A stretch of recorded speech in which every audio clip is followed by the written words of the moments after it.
1914, a year when the world was on the brink of war, but America was captivated by something else: baseball. From epic underdog victories to bitter rivalries, this was the year that shaped the future of America's pastime. Ready to dive into the drama? Let's go. In 1914, the baseball world was rocked by the emergence of the Federal League, a new rival to the established National and American leagues. But this wasn't just any upstart. The Federal League came out swinging, signing big-name players with promises of higher salaries and the freedom to negotiate their contracts. The Federal League altered the established order that had been created in baseball. The Federal League included 8 teams. The Chicago Federals and Kansas City Packers were 2 of these teams.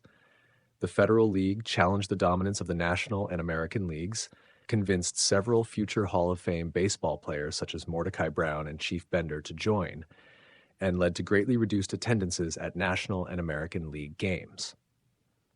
Additionally, the Federal League's emergence led to large increases in player salaries.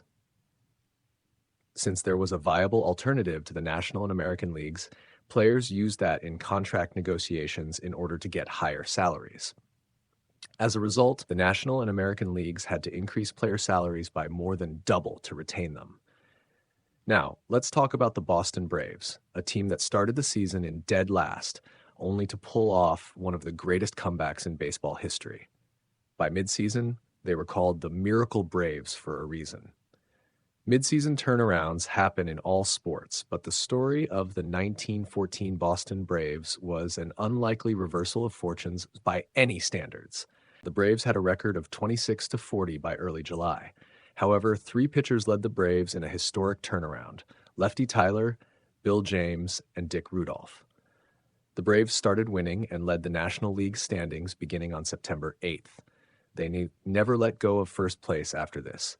In their final 87 games of the season, they went an incredible 68-19. The Braves won the National League pennant. The 1914 World Series pitted the Boston Braves against the Philadelphia Athletics. The Athletics were heavily favored. However, in Game 1, Braves pitcher Dick Rudolph played incredibly well, while Hank Gowdy, the Braves catcher, scored a single, double, and triple in addition to a walk-in run. The Braves won Game 1 7-1. Game 2 was a legendary battle between Braves pitcher Bill James and Athletics pitcher Eddie Plank. They both shut down the opposing batters until Braves third baseman Charlie Deal hit a fly ball in the 9th inning and got a double. Deal later stole third base and scored on Braves outfielder Leslie Mann's 2-out single. Bill James ended the game with a double play, and the Braves were up 2-0 in the World Series. Game 3 was a classic, as it went to extra innings with the score tied 4-4. Leslie Mann scored the game-winning run in the 12th inning when Athletics pitcher Joe Bush threw a wild pitch to third base following Herbie Moran's bunt. Only one win separated the Braves from World Series glory now. In Game 4, the desperate Athletics managed to tie the score 1-1 in the 5th inning. However, in the bottom of the 5th inning, Braves second baseman Johnny Evers scored a 2-run single. This put the Braves up 3-1. Thanks to excellent pitching by the Braves, they held on and completed one of the most improbable sweeps in World Series history. The Braves' World Series victory inspired baseball fans all over the country.